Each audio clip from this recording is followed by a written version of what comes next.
Kabantay ka na bay ang imong mga friends kay puro na naay uyab or sa akong edad puro na minyo? Dili ka kasabot na single ka. Kay magtan-aw ka sa imong self, gwapa man ko, gwapo, sexy, utan pa jud kayo, pero nganong single man ko? 7 reasons nganong single ka.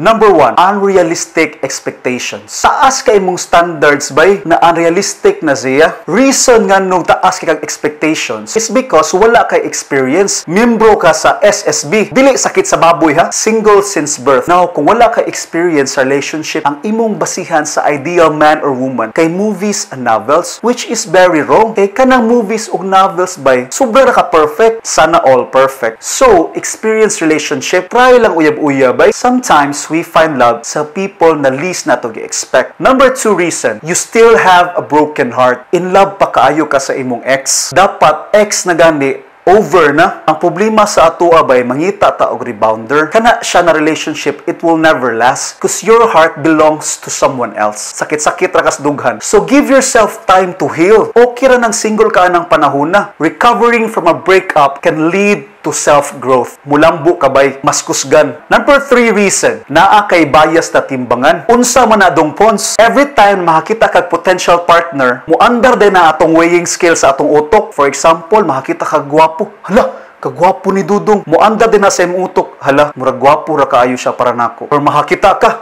hala, taasan ni Inday, sexy pa jud kayo. Muana day ka sa imong self, hala, putot man ko. Bay, ayaw padala, bay. Wala mga kabalo, unsa iyang gusto. Ikaw ra jud ang nag-doubt sa imong self. I tell you, you are enough.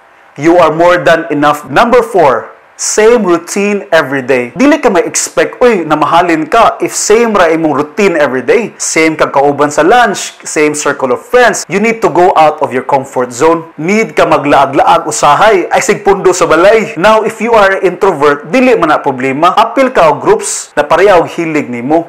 Ang idea is to meet new people. Basin pa di ay gahuwat si Mr. o Miss Right nima.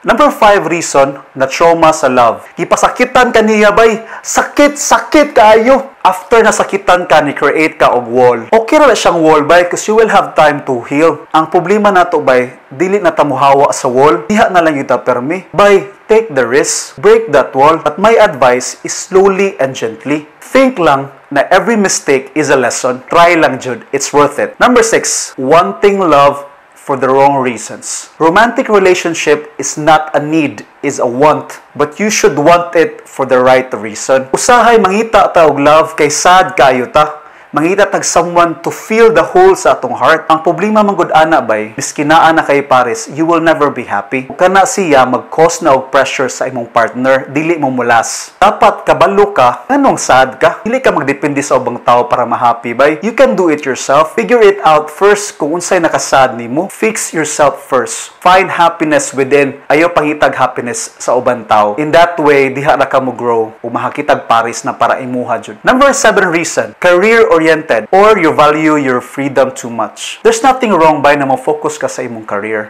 If ang imong goal is makakitag pares na for life, tagai og time gamay. I-plan imong schedule bay. Matagaan na gyud time ang igat-igat ba? Kung i-value nimo imong time o freedom bay, kung ganahan jud ka mo tagay or party or ganahan ka magduo og ML or Dota, look for someone na pareha nimo og hilig. Magdunga na mo og party bay, happy tanan. It's just looking for the right person. And if dili mo pareha og hilig, compromise. For a relationship to work, it's a give and take. Thank you so much for your time. Please subscribe on my YouTube channel, Choy Tabay. Thank you.